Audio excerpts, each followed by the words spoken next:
Right, we're back for another episode of Warhammer 40,000 as we move into 7th edition. And it's a classic one tonight. Blood Angels are taking on the Tau. The Tau army is back and the Blood Angels have been waiting for them. So here's the table. It's an Imperial Guard outpost with a marsh in the middle there, a couple of streams running in, and then a towering Imperial bunker, and then there's a connecting bridge to the Imperial Guard firebase at the back. Now the compound's well lit, you can see the lamps around the edge of the compound. There's a fence on the other side, and then plenty of ammunition and storage in that compound area, but lots of woods surrounding it. Sort of a lonely outpost in this Imperial sector. A nice kind of place for Kroot to emerge from.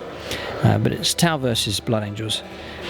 Played twice before, and on the last game, it was the last game we played with the old codex for the Tau, and the Tau were wiped out.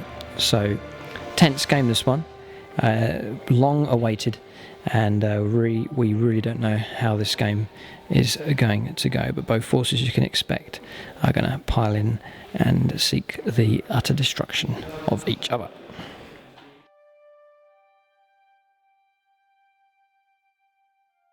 So welcome to our Warhammer 40,000 installment here. It's 1850 points, Tau versus Blood Angels.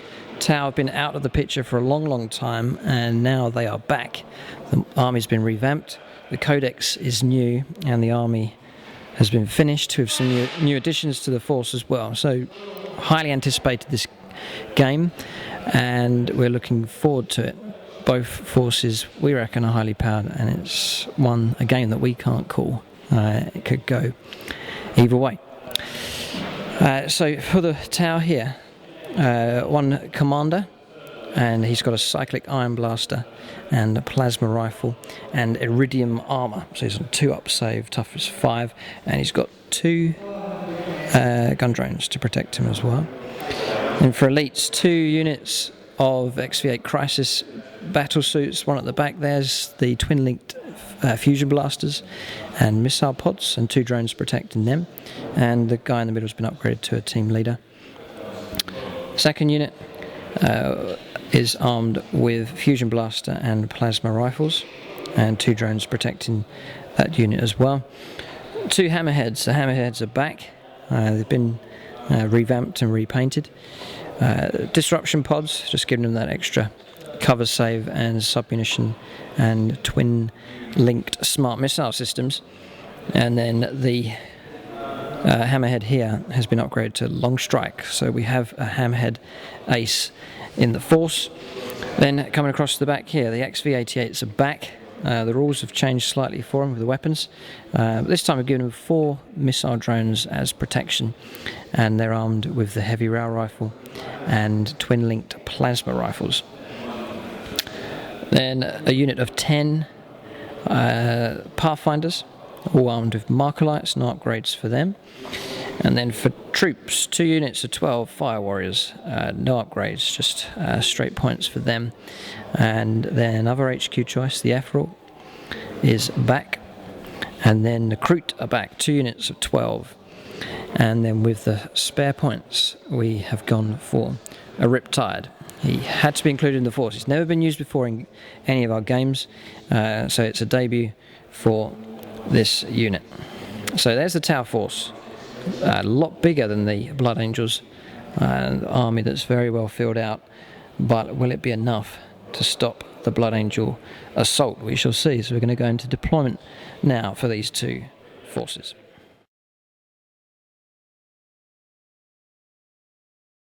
So here's the Blood Angels force. James is taking control of them, as in the previous games. It remains unchanged. So dedicated transport is 1 Land Raider and 5 Assault Marines inside, and the Sergeant's got a power weapon, and then 2 twin-linked las cannons there on the Land Raider and the Heavy Bolter. And then a second Troop's choice, Assault Marines again. Same configuration. This time they are inside the Razorback.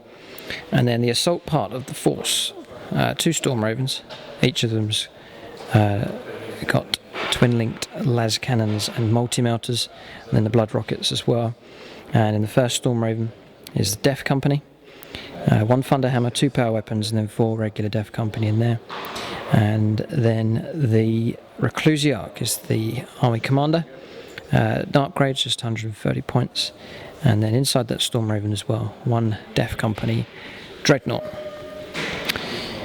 Second Storm Raven, again armed with assault units. You've got a Furiosa Dreadnought there with frag cannon and a multi-melter under the Talon there. And then 5 Assault Terminators, all with Thunder Hammers and Storm Shields. And then finally 1 more heavy support, 1 Predator Annihilator. So that is the Blood Angels force. Very high powered weaponry and close combat potential. Will they be able to crack open the tower for a 3rd time? We shall see.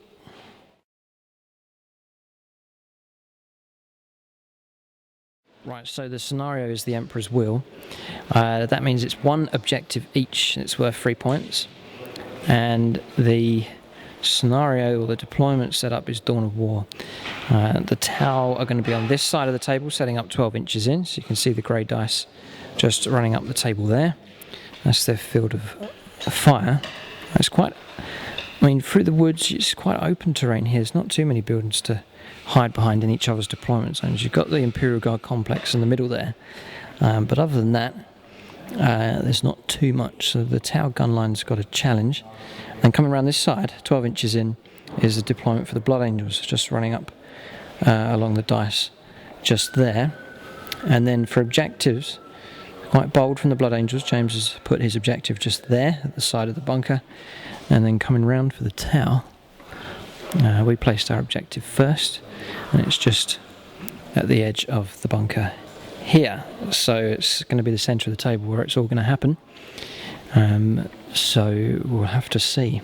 Will the Blood Angels pile in through the centre, and will the Tau be able to deal with them? They didn't last time, that's for sure. Right, it's a good result for the Tau here. We've just rolled on the Warlord traits table and got a 6. So the commander and the unit that he joins will not scatter when they arrive by deep strike. So it's going to be a precision landing, critical roll, that one. So it might come in handy. We shall have to see. So James just starting to deploy now. The tower already set up. We'll be going first unless James can steal the initiative. 1 hammerhead in the corner here, just going according to plan, just to split up that Blood Angels force. Just looking out across the table. XV-88's behind the bunker here, looking to move into position. And then the 2 units of Fire Warriors just in the corridor here, and the one on the left's been joined by the Ethereal. So we've got that 12-inch Leadership 10 bubble that we're after. And then the Riptide here. Remember, that's a jump monstrous creature. And then a prime spot for Long Strike. What a view he has across the table. Land Raider already in sight. So that's good. Night fighting has been rolled for, and it is night fighting, but Black Sun filters on the vehicles for the Tau, and night vision for all of the battle suits, so it doesn't affect the Tau really in any way. So got a good thing going here with the Tau. I think there's a feel-good factor with the Tau, that's for sure. But that may not last very long. We'll have to see what happens. Not a good track record. It's only their 3rd game on this channel, so they're looking to make a mark. And it's a tough opponent. We're not taking on an easy one. We're trying to take on the same opponent that wiped us out last time. So looking forward to this game kicking off. Blood Angels looks like they're piling up on one flank with their ground forces. We'll have to see. Blood Angels deployment. The ground forces have been put out on the table here. The Land Raider looking straight up at Long Strike, so it looks like we're going to have an exchange of fire here. Razorback at the back, and then the Predator Annihilator just behind the woods. So the ground forces are piled up here. Troops' choice is, so at some point in the game, he is going to have to veer off to his left in order to try and take his own objective. So it looks like they're going to try and take out Long Strike first and then move off towards the compound. And as far as the compound is concerned, it is overrun with Kroot. There's no blast weapons for the Blood Angels, so we can afford to pack quite densely. The Kroot are at the front of the well, at a close point towards the Blood Angels here, just on the edge of the bunker, infiltrating in, and then Pathfinders have taken up position on top of the bunker as well, and you can see why. They have a perfect field of view across the table. Marker lights looking down on the Blood Angels position, so it's quite cosy for the tower here, and there's a crouch screen running out across the front of the bunker as well. So that's deployment done. We're going to look to start the game on the first turn here. So James is going to roll to see if he can steal the initiative. He'll go first if he gets a 6. Steal the initiative. Here we go. Yes. He does. So Blood Angels, turn 1 coming up. So reserves for both forces. Storm Raven, number 1, is off the table with the Furioso Dreadnought and the Terminators. The second, Storm Raven, has the Death Company and Death Company Dreadnought, and the Reclusiarch's in with them. And then these 2 units of 5, they are in each of their transports in the Land Raider and the Razorback. And then for the tower, the Fire Knife squad at the back, they'll be deep striking, and so will the Commander. And with his unit, the Commander's going to join this unit here, so him and his unit won't scatter when they arrive by deep strike. So ambush units set up for the tower, and quite well deployed and positioned in this Imperial Guard bunker here. So tough one for the Blood Angels, and James is just working on his first turn now.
So Blood Angels turn 1, not much movement at all, really. Blood Angels just holding their position, and James looks like he's going to try and target the Pathfinders on top of the building there, but Blood Angels, not much movement at all. Cautious start. It's as the sun begins to rise on this battlefield, the Blood Angels look out to see that the tower have manoeuvred into position. James is just firing here. The Land Raiders fired across, and our cover savers saved us, but the Predator Annihilator's firing through, so James is just firing it now. What did you get? So he's hit me with the twin link las cannon. It's armor 13. No, it's a 10, so he's bounced off the armor there. Long strike's being targeted here. Yeah, next las cannon. It's free up to hit. He hits. Strength 9. He's got a glance. Now we get a 4-up save, and then disruption pod 3-up save. Yes, a 6. Last chance. So this one's going to count as side armor. It's the side las cannon sponson there is going to catch him side armor. He hits. It's armor 12. 12 side, yeah. Freeze to do damage. Glance. Another glance and another 3-up save to get through. Passed. So it's the disruption pod in the woods there have saved long strike. Not a scratch on the vehicle, but it's frightening. A number of las cannon shots coming in.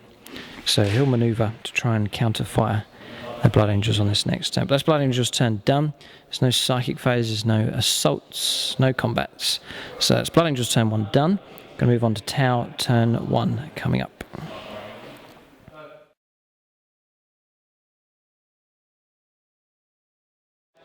Right, Tau turn 1. There's been a fair bit of movement. We've gone 12 inches with this hammerhead. It zooms straight ahead, keeping its front armour facing forwards, and then has got an angle just about. There will be cover to the back end of the Razorback. So a little bit of sly manoeuvring there from the regular hammerhead. And then the XV-88s have moved up onto the bunker in support of the Kroot, and then the 2 Fire Warrior squads with the Ethereal as well have moved forwards. And then the Kroot and the Pathfinders hold position. And then the Riptide with a 72-inch range weapon has jumped back 12 and still got a nice view over towards the Land Raider there. And then Longstrike has adjusted his position and has lined up a nice plum shot against the Land Raider as well. So you can expect some Tau crossfire coming in against this Blood Angel's force. Pressure is on. We'll see if they can survive on this turn. Right, so Tau turn 1 shooting. James has said there is no angle for this hammerhead to fire across, so the Tau are absolutely infuriated. So in response, the Pathfinders are going to light up the Land Raider, looking for 4s, and it's a good start for the Tau force here. We've managed to get 7 Marker hits, so that Land Raider has got laser beads all over it. Right, so Longstrike's moved into position, and he's got his eye on the Land Raider there. There's no cover for James, and we're already at Ballistic Skill 5, so we don't need the Marker support there. So we're just going to fire a shot with Longstrike. It's one shot. Don't get a 1. 6. It's a good start. So he's Tank Hunter. Strength 10. 2 dice. Choose a dice. A 1. I think we'll re-roll that. Oh, a glance. So that Tank Hunter capability has paid off. We've knocked up a hull point on the Land Raider. James breathes a sigh of relief. Longstrike. He's just winged it. He hasn't killed it yet. It's a warning shot. So now we're going to use his Marker Light hits, and we're going to use them to enhance the ability of the Riptide here. We're going to try and Nova Charge up on a free up. We do. So we're going to push up the Ion Accelerator to Strength 9 Ordnance Large Blast. Riptide, Ballistic Skill 3, so we're going to use 2 Marker Lights to push him up to Ballistic Skill 5, and then 2 Marker Lights to take away James's cover save. So we'll fire at Ballistic Skill 5. And no cover allowed to see if we can do any damage. So Riptide, debut shot, here it comes. Take away 5, so 2 inches across. And we may well still get our hit on the Razorback. Yes, just about. So Strength 9 Ordnance. Got potential here. Yes. It's penetrated. Right, so we need, with the new rules, we need a 6 to blow it up. We've got a 6. Oh dear. Right, so we'll have to sort out that mess there. Land Raider's gone up in style. He fell prey to the Riptide. It's the debut of the Riptide, and it has done pretty well. So I like that unit. Right, it's Tau turn 1. The Hammerhead's just moved an extra 6. It's gone flat out, just moving into a better position. Might be able to swing around next turn. And then tried to adjust here with the XV-88's only rolled a 1, so barely shuffled. And the Fire Warrior's 2 inches, just moving a little bit more up onto the bunker there, and then 1 inch shuffled forwards with these guys. But damage came from the Riptide, firing ahead with its night vision, and has destroyed the Land Raider. One of the Assault Marines has been killed in the blast as well, but that's all that's left. So good anti-tank capability. In the old army it used to be just the Hammerheads, but now the Riptide has that option as well. So he's made his mark in the game, and he's sitting comfortably in the centre of the table. So Blood Angels on the back foot here, come under heavy Tau firepower, but it's Blood Angels turn 2, potential of reserves arriving, and James has the option to put them anywhere on the table. That's if they turn up, we'll have to see. So Blood Angels turn 2 coming up as the game begins to liven up.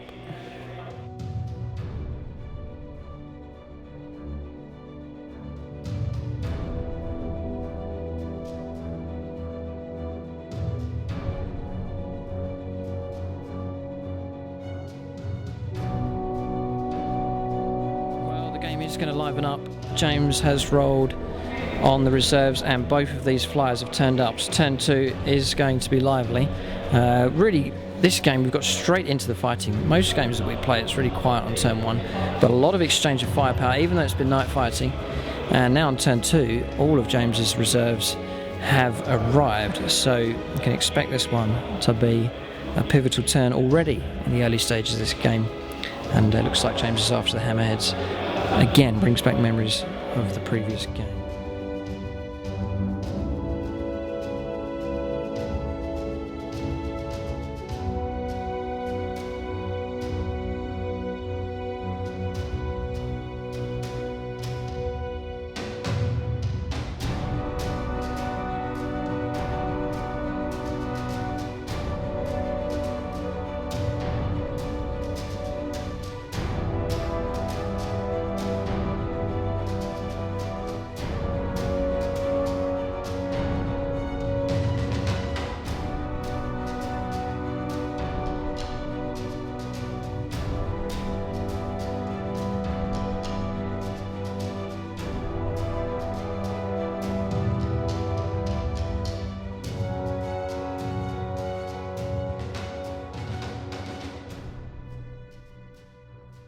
Right, here we go. We're going to film this one, it's quite important. Twin link multi-melter at the hammerhead in the open. James seeks revenge here on hammerhead number 2. He's hit. 2d6 as I'm within 12. Oh yes, within 12. He should go through the armour here, should glide through the armour on a double 6. There is no mercy being shown in this game. So James penetrated. I had failed my jinx save. I've got a 2. So the armor's gone through, the shot's gone through, jinx save's been failed, and now James is going to roll to see what he does. It's AP 1, so on a 5 or 6 he will blow the tank sky high. All cocked dice. Try again. Oh, 5. Oh, the Blood Angel's reply has been swift. Hammerhead number 2 has been blown to smithereens, so revenge within seconds from the Blood Angels. This game's far from over.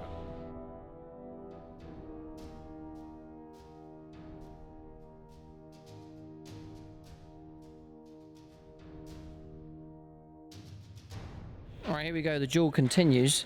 The Predator Annihilator is going to try and take on Long Strike. So James is firing at me. I've declared that I'm not going to jink because I've got 25% cover here, so there's no point in doing that. We want to retain our full firepower potential. so here we go. Las cannons. Twin link las cannon first. Hit. 6. Yes, got the hit. And roll to penetrate. Force to do damage. Front armor. Ooh, bounced. And then 2 sponts and las cannons. Pressure's on here. A 1 and a 5. So he's got 1 hit. And now he wants to get a good penetrating hit. On a 5, is that good enough? It is. Free up cover save, or Long Strike could be in trouble. A 6. Long Strike survives. The disruption pod technology is working. so that's the end of shooting phase. There's no psychic stuff for the Blood Angels. Firing across, the Predator has failed to damage Long Strike. The Assault Marines are just moving through behind the woods, and then the Razorback with the other Assault Marines inside has fired up, and on double 1 we failed 2 cover saves, so he's been targeting the Pathfinders there.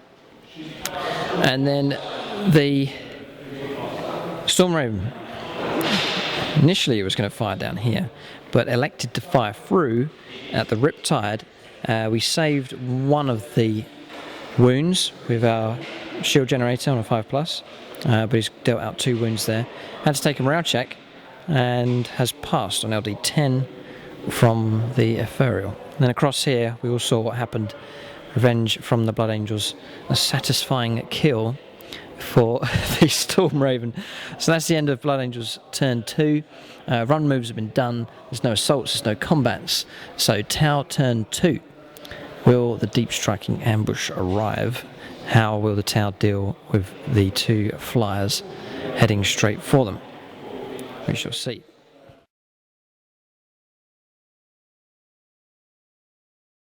Right, Tau turn 2. and it's been quite eventful. All the reserves have arrived. These XV-88s have stayed where they are. Their target now is the flyer. They've got to bring it down. Pressure on the tower this turn. The Riptide's jumped up and over, just trying to gain a little bit of cover, anticipating perhaps more firepower from these Storm Ravens next turn.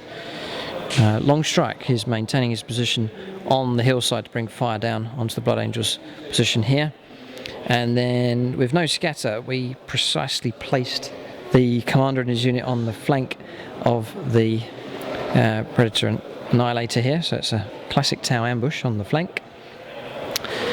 And then coming across, the Kroot have moved down from the top of the bunker, and Tau Fire Warriors have taken up position, anticipating and hoping that this flyer comes down, and then perhaps we might be able to shoot up the contents with some massed firepower. We've granted them the special ability where they're able to fire an extra shot at close range, but that's all hoping that they can do some damage to the flyer. Fire knife configuration, we wanted it to land there, and it did, so there's a little bit more firepower there. Potential, we've got twin link fusion blasters, maybe able to bring down one of the flyers as well. But pressure on the tower here, if they can bring down the flyers, then it should go well. If they don't, then the Blood Angels are going to have free reign to wreak havoc in this tower position.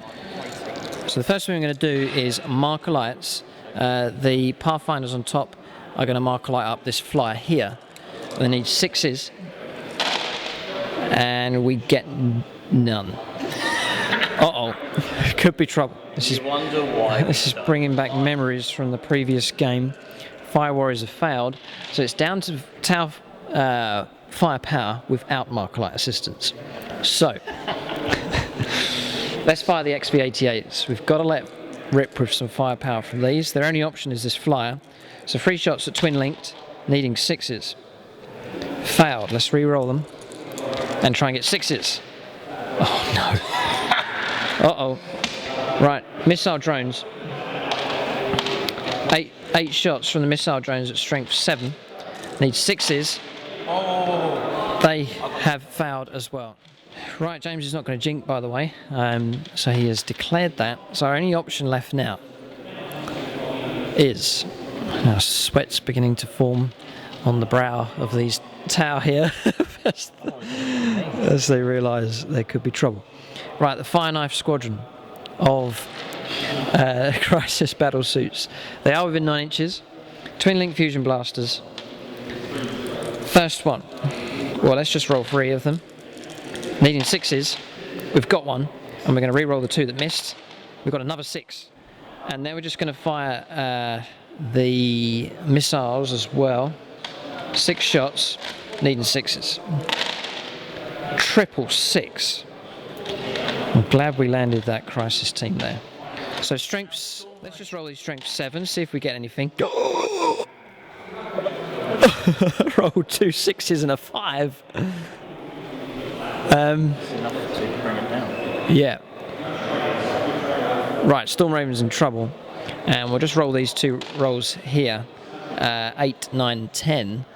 They wouldn't have done it because ceramite plating, you don't get the extra d6. So the fusion blasters, would you believe it, failed to do anything, but the missiles that are being carried on the backs of those Crisis battle suits have rolled that. So we've got 2 penetrating hits here, and again, rolled a 5 and a 6. Incredible rolling.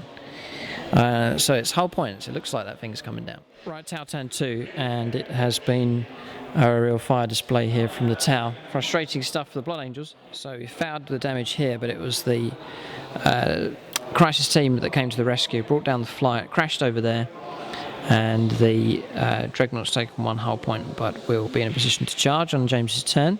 And the Death Company, only 2 survived.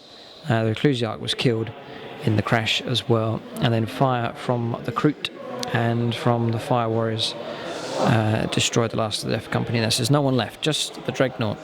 Then over here, no damage done to this fly. James is free to use that on his turn 3.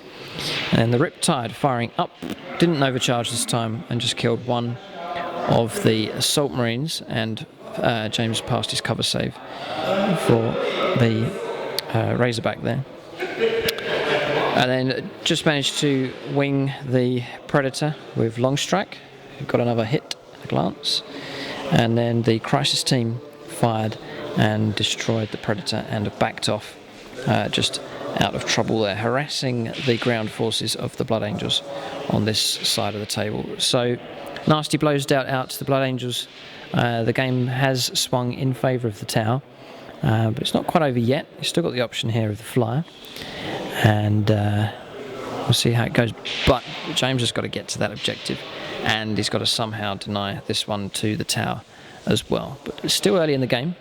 Blood Angels turn 3 coming up. We'll see what the Blood Angels have left to offer. And then the Crisis suits, after they finish that strike, jump back over the Kroot, who moved out to form a screen. So there's good interaction between the Tau units here, mutual support being given. The Kroot mercenaries screening the main Tau force and offering protection for the Crisis team. So that's how it's meant to work. It's gone well. And there's just this threat on the flank here. So James deciding what he can do. Is there anything he could do to try and remedy the situation? There is potential. It's going to be difficult for him.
Right, so it's Blood Angels turn 3, and what we thought was a hopeless situation. James has got a plan, and he's got some thinking to do, but he's not given up. But you'll see what little plan he's got going. It's quite cunning. So we'll have to see what happens here. But so far, happy with the Tau. Nice force. Good interaction with units. Lots of flexibility and firepower options.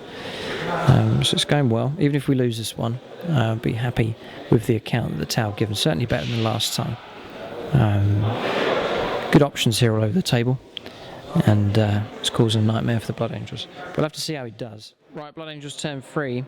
And James has hatched a plan here. Could be a last-ditch attempt to try and salvage this game. So the Flyer's spun around, gone into hover mode, and he's released the Dreadnought here. It's gone through the corridor and is making a move to take on the XV-88s. So it's good. That is good manoeuvring. And he's positioned himself with an angle to fire down at the Riptide here, which is sitting on 2 wounds.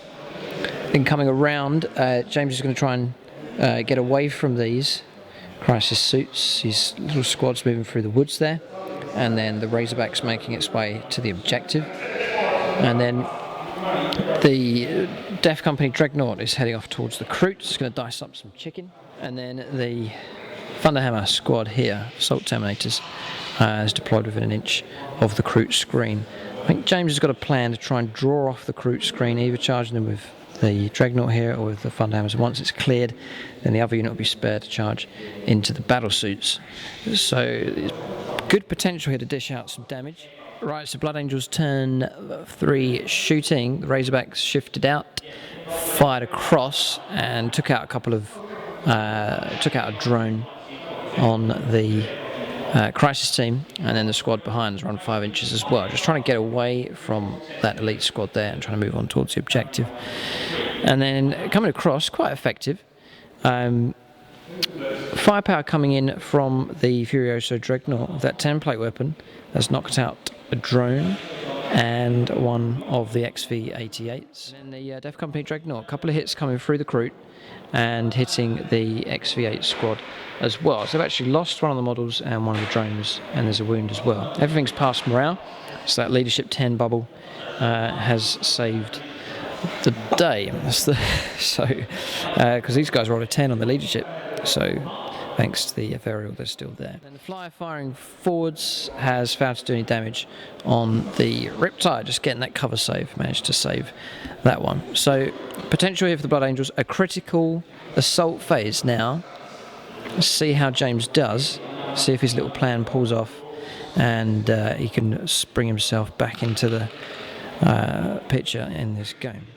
Right, so assaults for the Blood Angels, the Dreadnought failed to reach the XV-88s here, and then the Kroot Scream worked. The way we've played it is that the Terminators are charged in, and then the Kroot are only going to react on their initiative step, and that's whilst combats are going on. So this Dreadnought here can't get through that Kroot Scream. He wanted to try and get through to the XV-8 team there, but that Kroot Scream stayed where it is. It'll only move when the initiative step comes along. So that Dreadnought is stranded in the centre of the table. So that's it. We're just going to work out the assaults now for the Thunderhammers. Number of Overwatch hits going in, but James passed all of his saves and supporting fire from the roof, but still no damage done. So we'll get that assault resolved, and that'll be the end of Blood Angels turn 3. Right, so that's the end of Blood Angels assaults there. They killed 4 of the Kroot. Kroot fouled them around, they're falling back through the corridor there, and then James has just consolidated towards the bunker. So it hasn't gone quite according to plan for the Blood Angels. Tau still have the upper hand here. It's the end of Blood Angels turn 3. Going to go on to Tau turn 3 coming up now.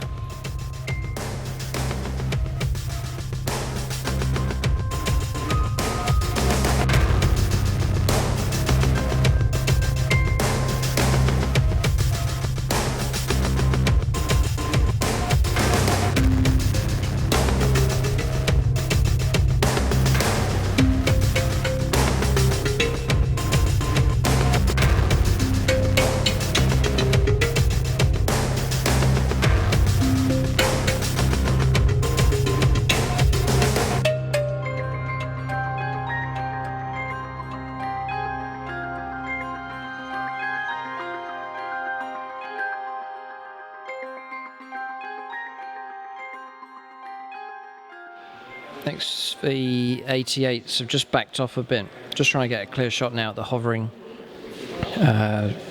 Storm Raven. And then just trying to deal with this Dreadnought here. The Riptides move around. It's jump 12. So good unit to go on patrol at the back of your line, just dishing out firepower. Just done well.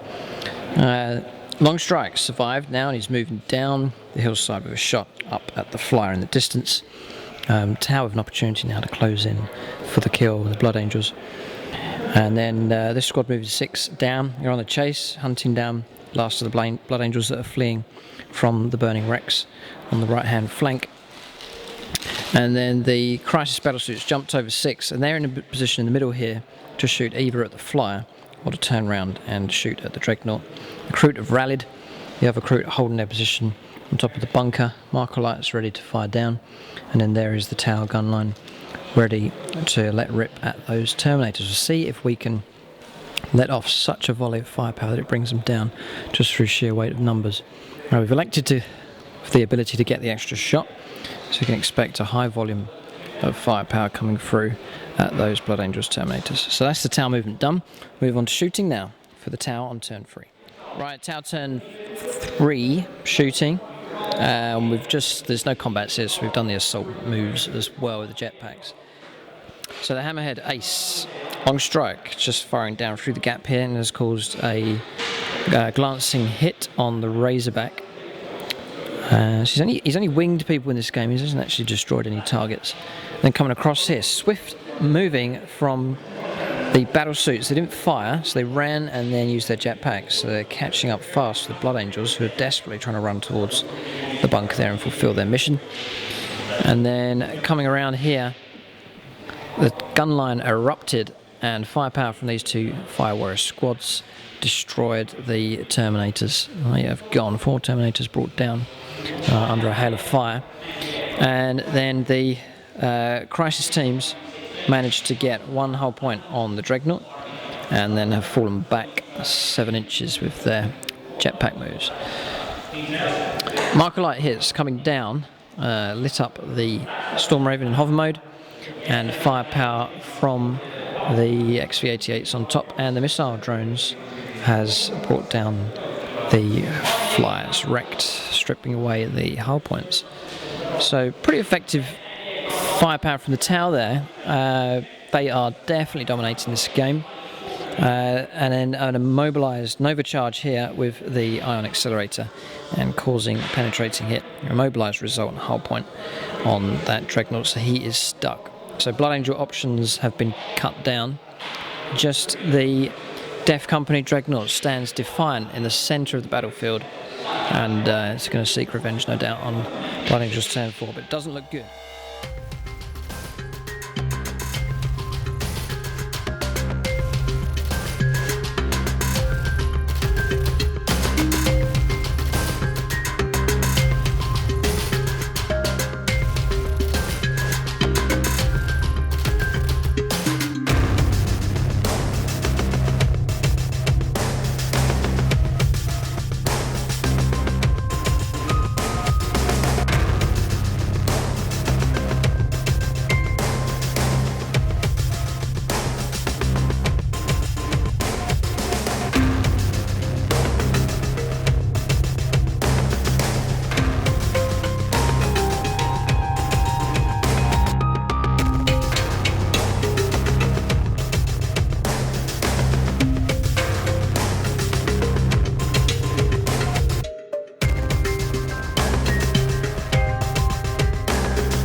There have been faults exposed with the Blood Angel's force. He's frustrated.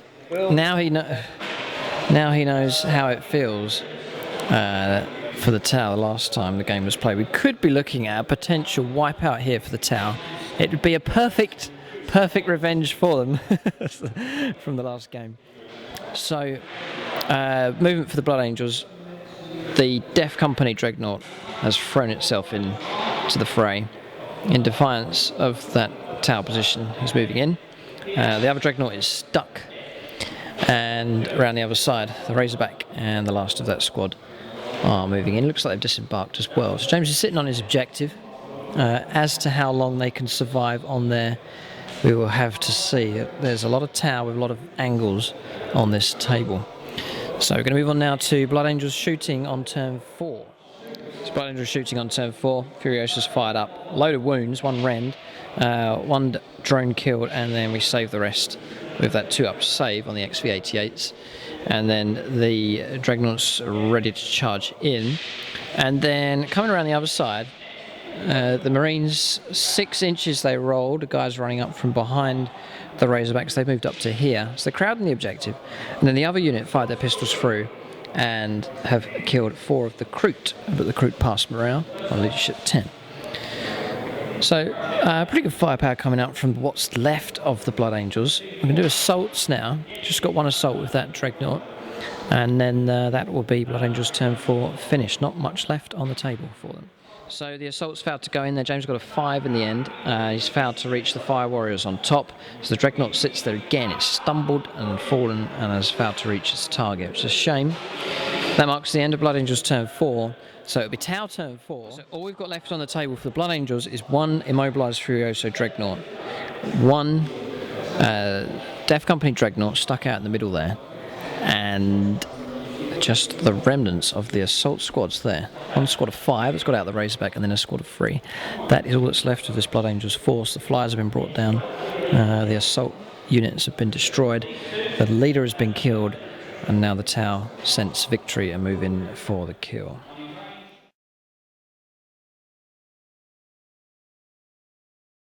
Right, Tau movement on turn 4. The Riptide has moved in 12 inches, looking to close in for the kill on the immobilised Furioso Dreadnought. XV-88s will stay where they are. Fire Warriors is going to stay where they are. We've granted that extra shot ability. We're going to see if we can bring down as many of those Assault Marines as we can. Kroot just moving into position as well. The Pathfinders just staying where they are.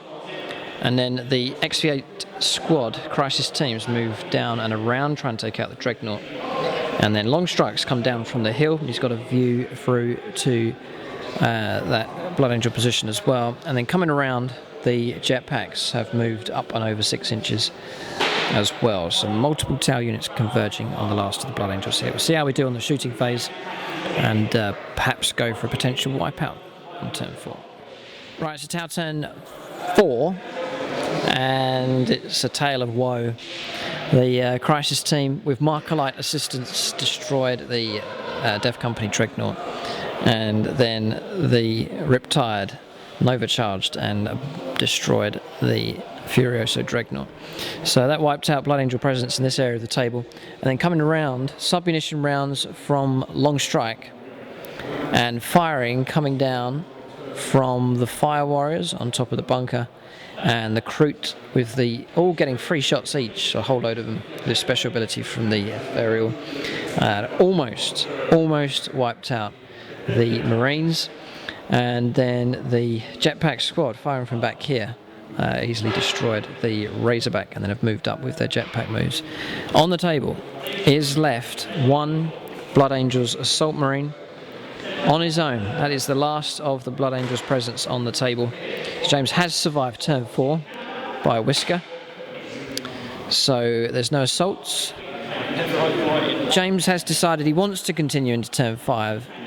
His last Marine is going to lead a one-man charge into the face of the enemy, the last move of this Blood Angels army.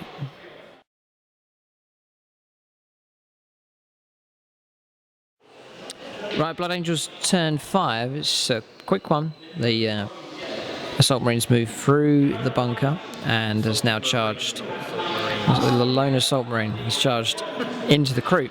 So we've got a whole load of Overwatch to do and supporting fire from fellow Tau units. We'll see if he can survive the hail of bullets that will come his way, and then see if he reaches the combat. It's a matter of pride now.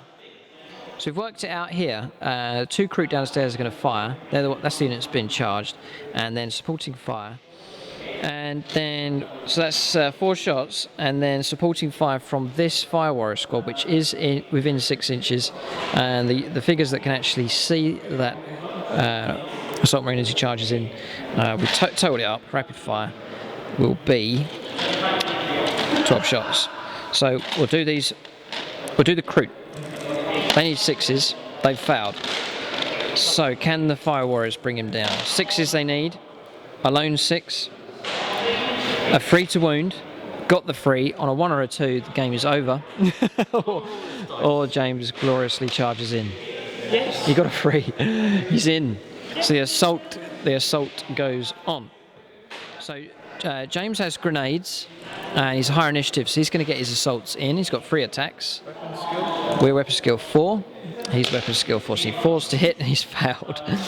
Right, so the Kroot now will close in for the kill. They're going to skin this Marine alive. We're going to leave that Marine to the Kroot. The Tau are going to look the other way as the Kroot descend into barbarism. So we've worked out a piling move will take these guys 3 inches down. They'll still not be able to get in combat, but the 2 there will get in. 1 attack each. That's 4 attacks for the Kroot. 4s to hit. 1 hit. Strength 3 now. Failed. So it's a drawn melee. The melee continues. James has survived turn 5, and the Tau are going to have to go into turn 5. We'll bring this up quickly, try and resolve this fast.